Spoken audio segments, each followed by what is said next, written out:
Great, thank you very much. I'd like to also ask you about the student success fee, that $100 fee that's new.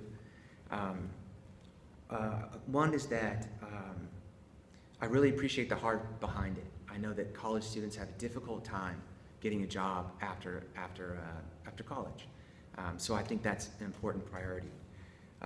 However, you said, Dr. Jackson, you had said that that the placement rate of UT system school, or UT Tyler schools, that 82% of our graduates are finding placement in jobs, which is fantastic. I think that's great. But given that the placement is 82%, it sounds to me, and I'm open for discussion, that this fee, it seems difficult to justify why we need a $100 semester fee to help students find jobs after college, when 82% of our graduates are already successfully finding jobs after college. So I don't know that you have to speak to that, or maybe that's just my feedback, but it doesn't sound to me like it would be fair to burden students with a substantial fee compared to the other fees for an initiative that is already receiving success as we currently are structured today. Namely, they are finding jobs after college. So that's just one piece of what, if you look at these proposed initiatives and turn on the final ones and all of them, there's more to it than just the new career success aspect. And so one thing that this can help students do is graduate in more time than you. And so at the end of the day, that would actually save them money, because not only would they save the money of an additional semester or two of school, but that semester or two they would be out in the workforce earning money.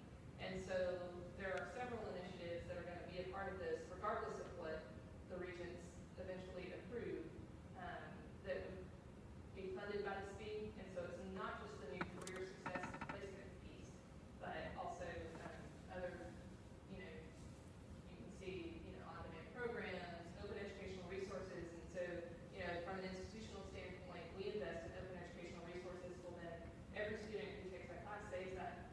They may save more than $100 per semester in books, because we put together, use our institutional ability to put together an opportunity for our students to benefit from free textbooks. So there are other pieces of that than a career placement. We talk a lot about that because it is an important initiative, but there's more to it than that. Right, that makes sense. In that case, as my feedback to you is that I know we have a career development department that already focuses on those initiatives.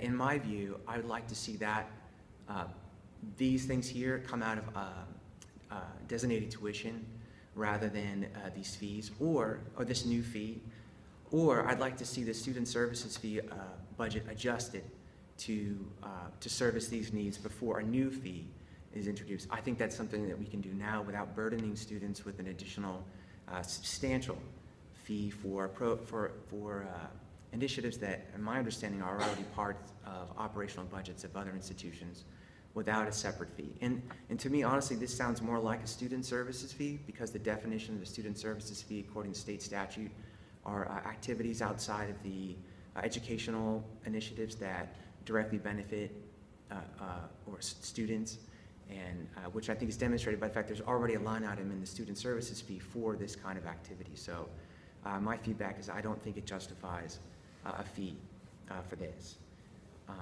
And secondly, too, in addition as well, for something like this, students need to vote on this and for something like this, in my opinion. Every other student fee requires a majority approval from students, so I think it would be very unhelpful for a fee like this to be imposed without student consent. And the incidentals that you mentioned, those are, in the state statute, so those are things that like printing costs,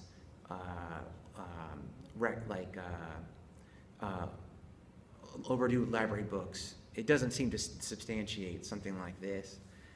So I would hope the university would not push it through something like that. So I think that would be fair to the students.